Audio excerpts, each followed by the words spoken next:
sacerdote, presenciando aquela praga, aquela lepra, bem na testa do rei, denunciou para o rei, e a Bíblia diz, está lá em 2 Crônicas, no capítulo de número 26, a Bíblia diz que o sumo sacerdote, agora presenciando que aquele homem, que outrora havia agradado a Deus, agora tinha sido alvo da maldição divina.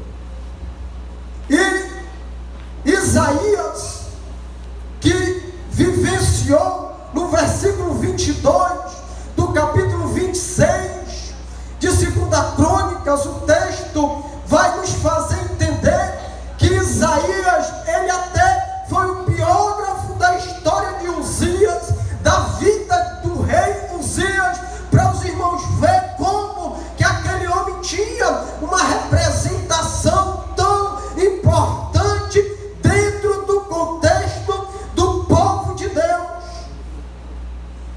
E o povo já estava até acostumado com aquilo, porque havia reconhecido que de fato aquele rei era um rei que havia sido chamado segundo a vontade de Deus.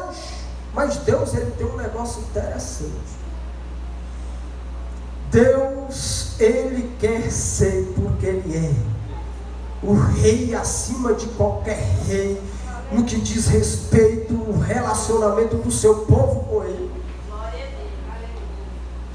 A Bíblia diz que Isaías, conhecido como o profeta dentro da cultura cristã, como profeta messiânico, mas dentro da cultura judaica, ele era conhecido como profeta palaciano, porque quando Uzias reinava sobre Judá, Isaías tinha livre acesso ao palácio, usufruía de uma vida bem aconchegante, uma vida bem confortável. Mas no ano em que o rei Uzias morreu, a Bíblia diz que Isaías teve uma experiência fora do comum. Louvado seja o nome de Jesus.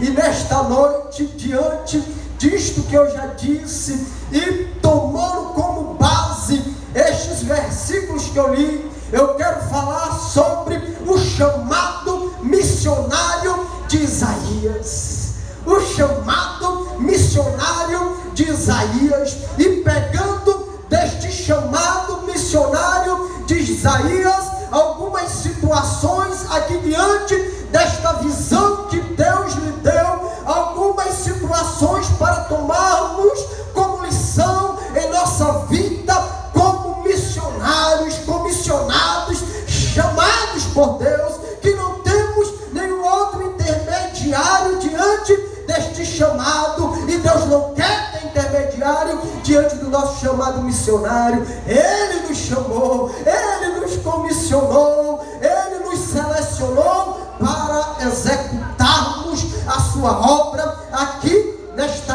terra. Louvado seja o nome de Jesus. A primeira coisa que eu aprendo aqui no chamado de Isaías, e que eu posso tomar como exemplo para a minha vida, é que diante de um cenário de perca, diante de um cenário onde me obriga a sair do comodismo, Deus está querendo me fazer, Deus está querendo nos fazer entender que Ele quer que venhamos urgentemente entender que temos um chamado divino, que temos um chamado celestial. O nosso chamado não é humano, o chamado que nós temos não é terreno. A iniciativa não foi do secretário de missões, a iniciativa não foi do pastor da igreja, a iniciativa em relação ao nosso chamado é do alto, é de cima, é celestial, é dos céus. Louvado seja o nome de Jesus. E para entendermos o nosso chamado, às vezes precisamos passar por um cenário de perca, por um cenário de controvérsia, que faz com que as nossas expectativas negativas, como cristão, está sendo, podemos dizer assim, desvalorizado. O que nós entendemos, o que nós compreendemos, aquilo que nós esperamos como cristãos de Deus, às vezes, diante de um cenário, de um chamado, se torna assim insignificante. A Bíblia diz que Uzias morreu.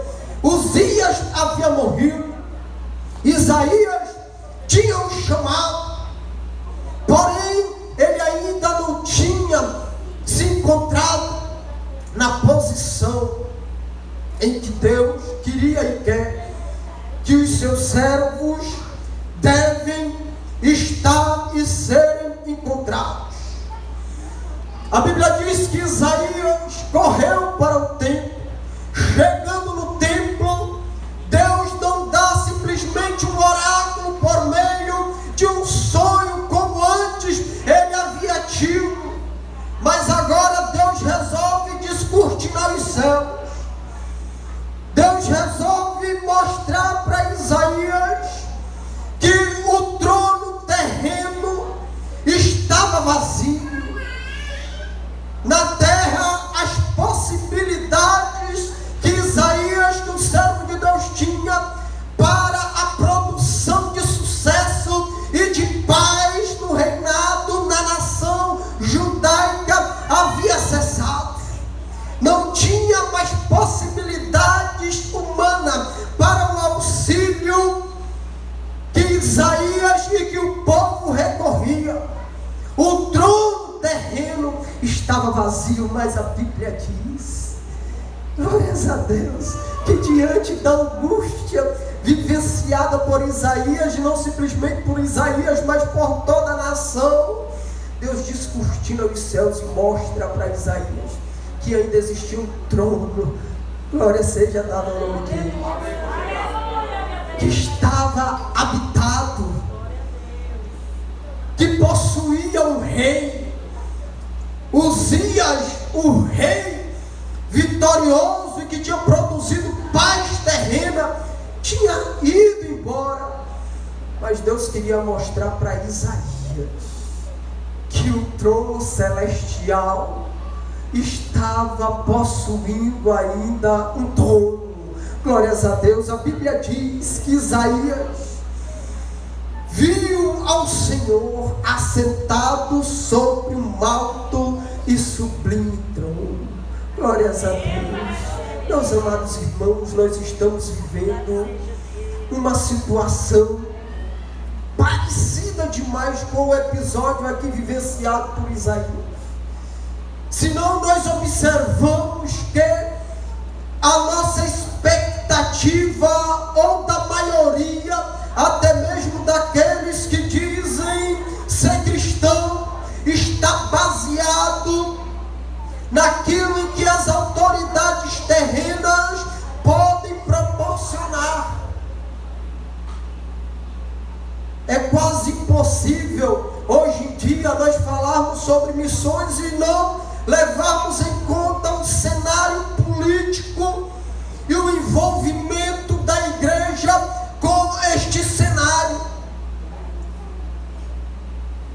porque nós temos visto que tem muitas pessoas desesperadas, preocupadas, e agora será que as portas da igreja vai fechar? Desesperadas, será que nós vamos ser atingidos por este mal que está aí atuando sobre não simplesmente a nossa nação, mas sobre o mundo? A tragédia tem se apoderado do globo terrestre. Parece que as autoridades terrenas não têm mais sensibilidades em relação ao ser humano. Parece que eles reinam na intenção, ou governam na intenção de suprirem as suas próprias necessidades e produzirem mazelas para os seres humanos, para nós. Mas é neste cenário, glórias a Deus, é nessa situação aonde até mesmo nós se envolvemos, porque não é errado, irmãos. Às vezes tem pregador que diz por aí: a igreja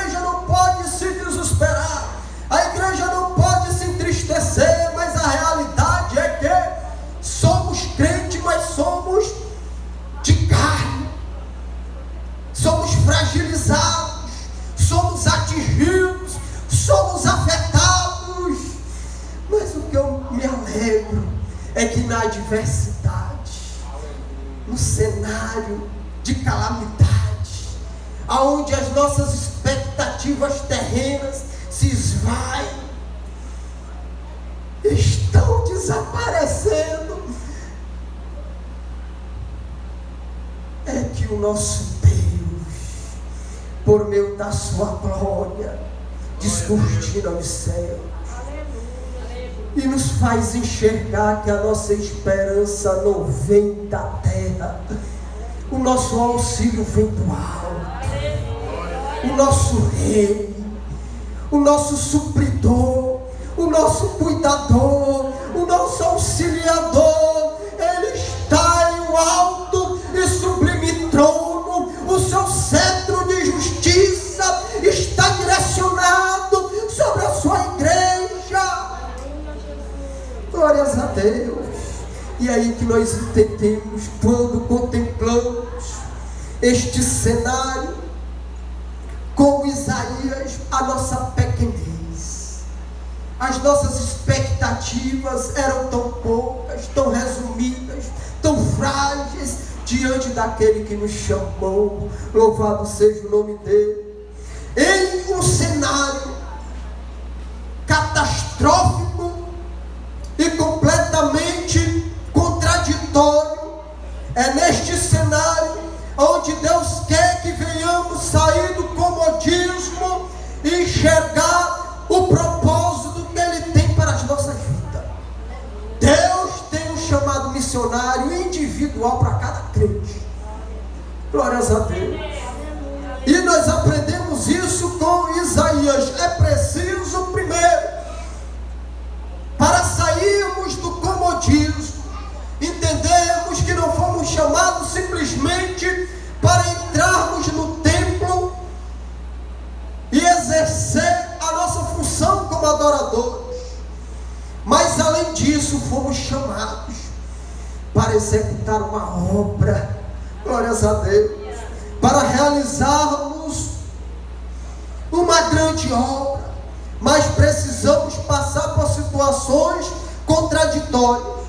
Segunda coisa que nós entendemos, primeiro, precisamos, quando perdemos o foco, passarmos pelo vale, pelo contraditório, por aquilo em que, mesmo sendo crentes em Jesus, achamos que não devemos passar. Segundo, o que nós aprendemos aqui com o chamado missionário de Isaías, chegarmos a concluir, a conclusão de que Deus, Ele habita em um alto e sublime trono, mas a orla de sua veste, ou seu séquito, nos contempla.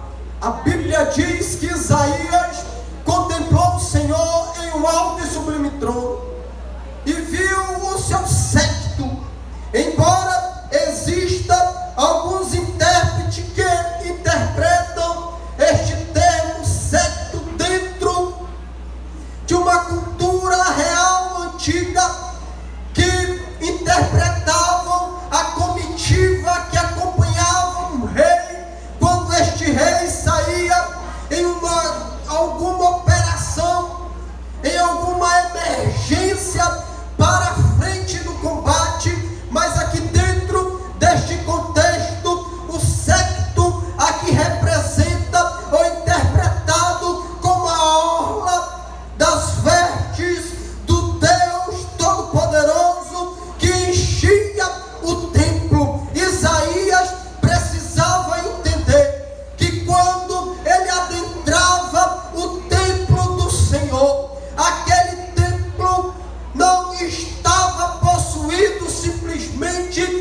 as almas perdidas, mas é através da sua autoridade, da sua glória, louvado seja o nome dele, que seremos cheios do seu poder. Glórias a Deus. A terceira coisa que nós compreendemos e que podemos também colocar em prática em nossa vida como igreja militante, como uma igreja missionária, é que diante da santidade deste rei, a nossa estrutura, a nossa capacidade, a nossa intelectualidade se torna insignificante. A Bíblia diz que quando Isaías ele viu o Senhor por cima do trono, tinha seres flamejantes como tocha de fogo, tinha ali os serafins que estavam por cima, cada um deles tinham 6 asas, com 2 asas eles cobriam o rosto, com outras 2 eles cobriam os seus pés, e com 2 eles voavam. A Bíblia diz que eles estavam por cima do trono do Senhor, como tochas de fogo, e eles clamavam uns para os outros, dizendo: Santo, Santo, Santo é o Senhor dos exércitos, toda a terra está cheia da sua glória.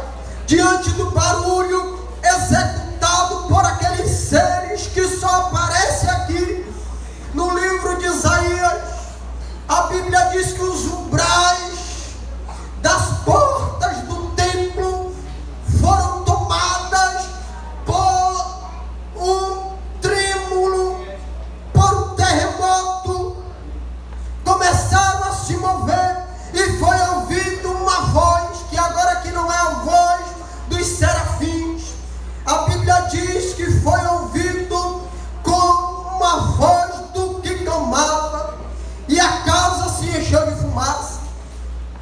Isaías é tomado por uma realidade que muitas das vezes nós precisamos sermos tomados também por esta realidade. A Bíblia diz que Isaías agora é tomado por medo.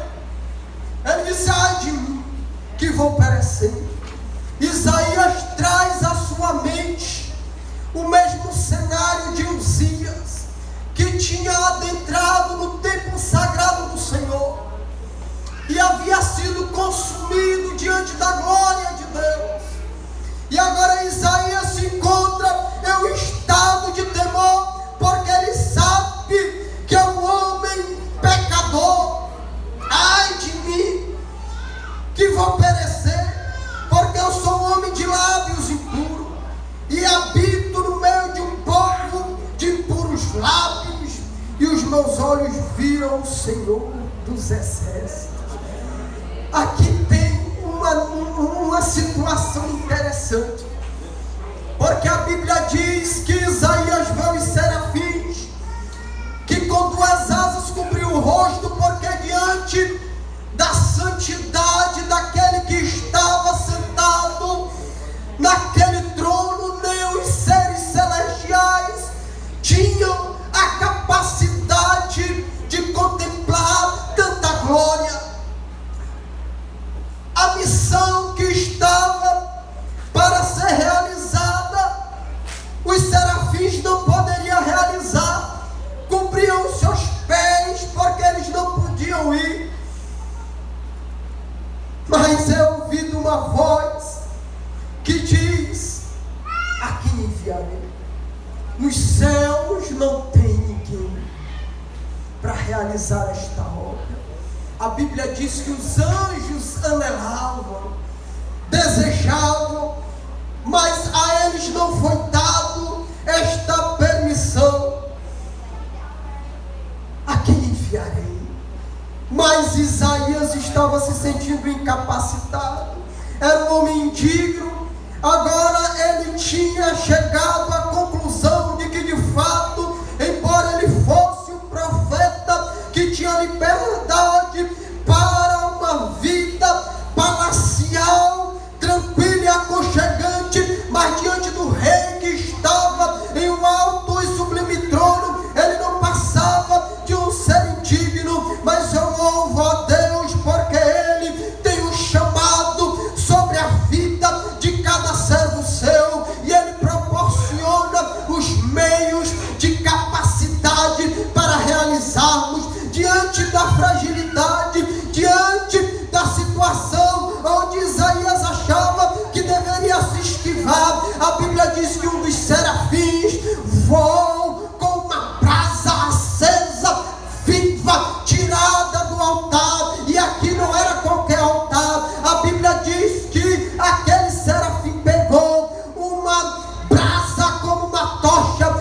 na direção de Isaías e tocou nos lábios de Isaías e disse: agora é purificado os teus lábios, a tua boca, louvado seja o nome do Senhor, a tua iniquidade foi tirada e purificada, o teu pecado, louvado seja o nome poderoso de Jesus Cristo. Meu querido, meus amados irmãos, há uma urgência de fato de nós nos despertarmos para realizarmos a obra missionária. Mas deixa eu dizer uma coisa aqui para os irmãos, e eu peço que os irmãos escutem bem: a obra missionária é para todos nós,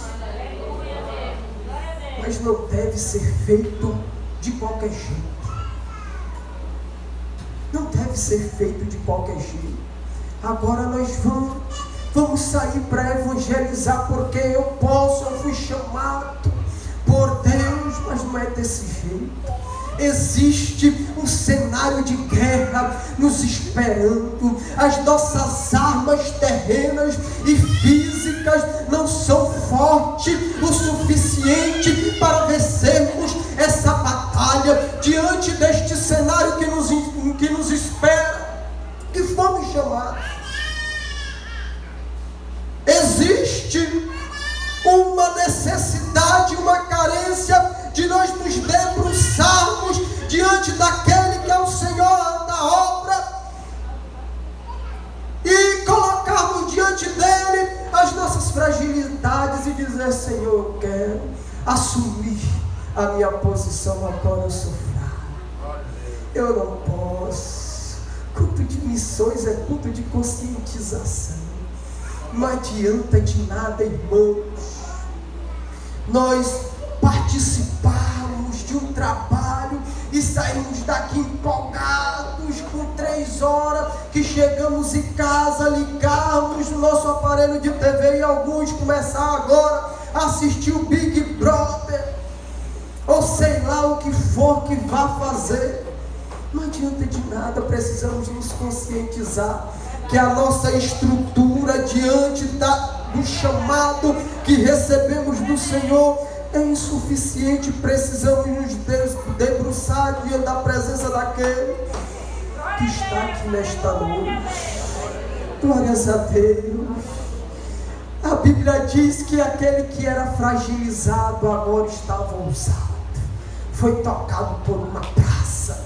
Glórias a Deus.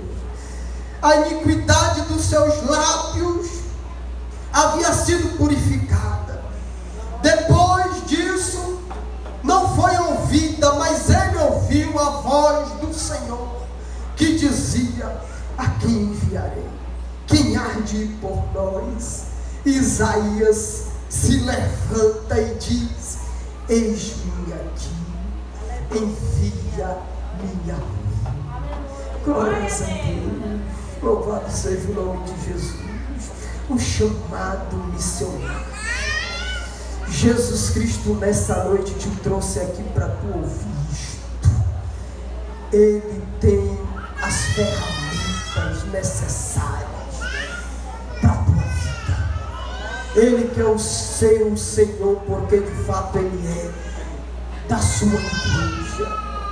Ele quer reinar e Ele quer ser visto como Rei soberano em todos os aspectos, principalmente da obra evangelística. Irmãos, às vezes nós tomamos as iniciativas, porque a obra missionária, a obra evangelizadora não é um evento comum ou qualquer. A Bíblia diz que nós somos enviados como ovelhas ao meio de lobos.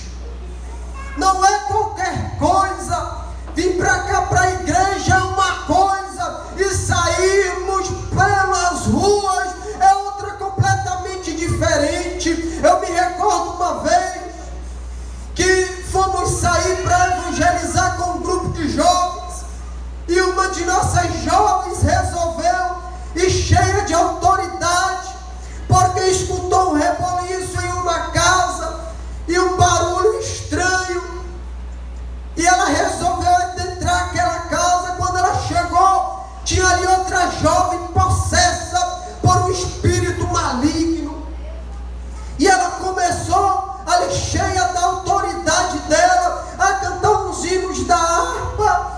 E o demônio começou a mangar dela, dizendo: tu vai me expulsar, é nem tu que quer me expulsar. Dizendo desse jeito: se tu está do jeito que eu quero que tu venha estar. E ela começou a ler um texto da Bíblia Sagrada, e o demônio mangando dela. E ela voltou envergonhada e falou com a gente: irmão, por que aconteceu aquilo comigo? Por que eu usei o nome de Jesus Cristo e não tive êxito em expulsar aquele demônio? O fato é simples. A batalha lá fora é contra potestades. É uma guerra espiritual. Não é uma batalha qualquer. Isaías estava baseado até então não ter visto a visão celestial, naquilo que o reino terreno podia proporcioná-lo.